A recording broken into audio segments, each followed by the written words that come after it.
மத்திய அரசு 10,000 கொடுக்க வாய்ப்பு இருக்கா? அதாவது இந்த மோடி மஸ்தான் வேலைன்னு தெரியுமா? மோடி மஸ்தான் வேலைன்னா அது நம்ம முதலமைச்சர்கிட்ட தான் படிக்கணும். எப்படியெல்லாம் மக்களை தேர்தலுக்காக வேண்டி ஏமாற்றலாம் அப்படிங்கிறத நமது முதலமைச்சர் உண்மையில கைதேர்ந்தவர். காலையில் இன்னைக்கு டிவியை திறந்த உடனே முதலமைச்சர் வந்தார். 5,000 ரூபா தருவோம் அப்படின்னு சொன்னாங்க. எனக்கு தூக்கி வாரி போட்டுட்டு, ஏற்கனவே 2021 தேர்தலில் முதலமைச்சர் 1000 ரூபா தாரன்னு சொன்னாங்களே, அதுக்கப்புறம் 2 வருஷமா ஆலய காணல, சத்தமும் இல்லை. பாராளுமன்ற தேர்தல் வந்த பிறகுதான் அந்த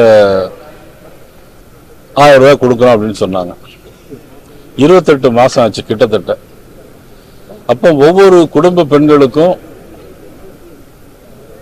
அதுலயும் பாத்தீங்கன்னா ஒரு சிலருக்கு தான் கொடுத்தாங்க.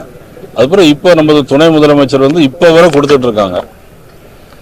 ஆனா அதுல ஒவ்வொரு மகளிருக்கும் 28,000 ரூபாய் பாக்கி இருக்கு. ஒவ்வொரு மகளிருக்கும் ஏஎன்எஸ் பிரசாத் ஒவ்வொரு மகளிருக்கும் 28,000 ரூபாய் பாக்கி. அதுக்கப்புறம் பாத்தீங்கன்னா அதை கொடுக்க ஆரம்பிச்சாங்க. அதை கொடுக்க ஆரம்பிச்சுட்டு இப்போ பார்த்தீங்கன்னா திடீர்னு 5,000 ரூபான்னு அறிவிச்சிருக்காங்க.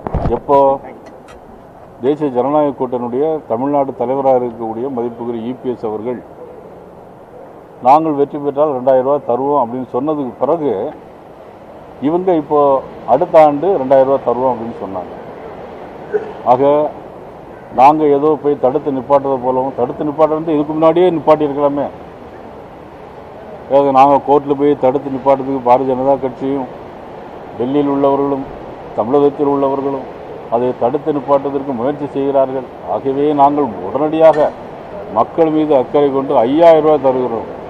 எப்படி 2,000 ரூபாய் இந்த மாதம், அடுத்த மாதம் 2,000 ரூபாய் அட்வான்ஸ். அதுக்கப்புறம் கோடைகால விடுமுறை நிதி இதுவரையிலும் கேள்விப்படாத ஒன்று. உண்மையில் நான் சம்மதிக்கிறேன் முதலமைச்சர். நீங்கள் போன வருஷம் கோடைக்கால விடுமுறை நீங்கள் இந்த பத்திரிகை நிபுணர்கள் யாராவது வாங்கியிருக்கீங்களா? அதுக்கு முந்தின வருஷம் அந்த கோடைக்கால விடுமுறைக்கு 1,000 ரூபாய் வாங்கியிருக்கீங்களா? எங்கேயும் வாங்கலை, எங்கேயும் கொடுக்கல. ஆனால் இந்த தடவை மட்டும் ஏன் 1,000 ரூபாய் கொடுக்குறீங்க, 2,000 சொல்லி 5,000 ரூபாய் கொடுக்குறீங்க அப்படின்னா தேர்தலுக்கான அச்சாரம். தேர்தலுக்கான அச்சாரம். ஒரே நிமிஷம். விடுமுறை கொடுக்க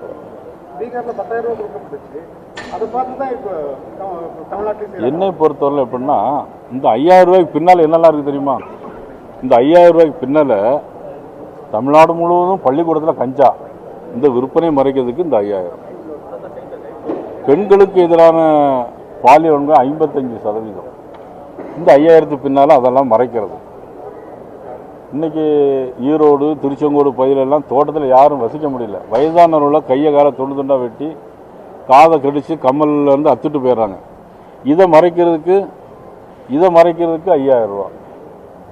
இப்படி தான் இந்த நாட்டில் நடக்கக்கூடிய சட்ட ஒழுங்கு சீர்கேடு, போதைப் பொருள் இதெல்லாம் மறைப்பதற்கு இன்னைக்கு 5,000 ரூபா கொடுக்குறாங்க.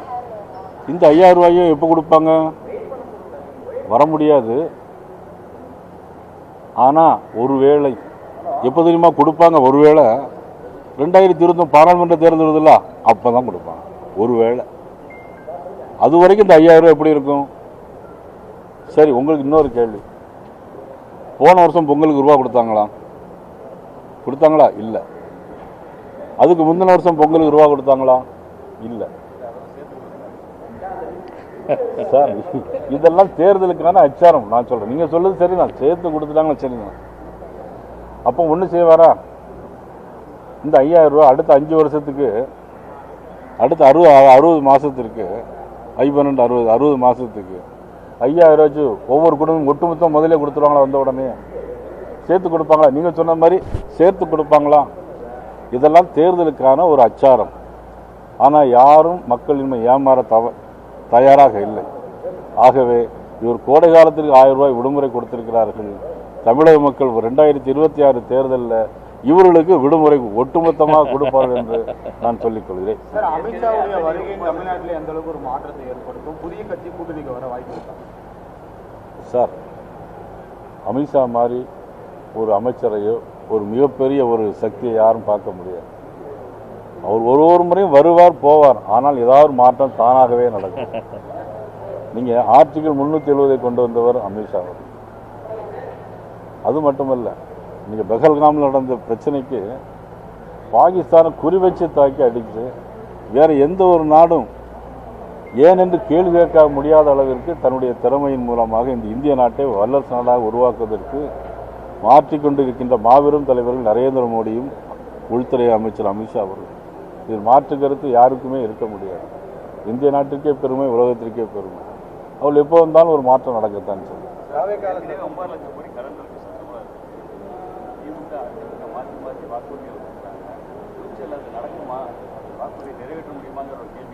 சார், இது தேசிய ஜனநாயக கூட்டணி ஆட்சிக்கு வந்தால் நாங்கள் கொடுக்கக்கூடிய உறுதிமொழிகள் நிச்சயமாக நிறைவேற்றப்படும்.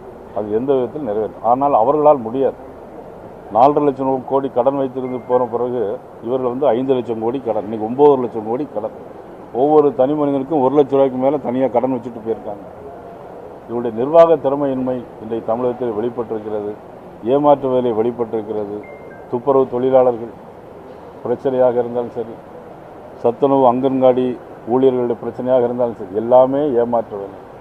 ஆர்டிகல் 300 தேர்தல் அறிக்கை 313 அங்கன்வாடி பணியாளர் சத்துணவு பணியாளர்களுக்கு காலமுறை ஊதியம் வழங்குவோன்னு சொன்னாங்க, கொடுக்கல.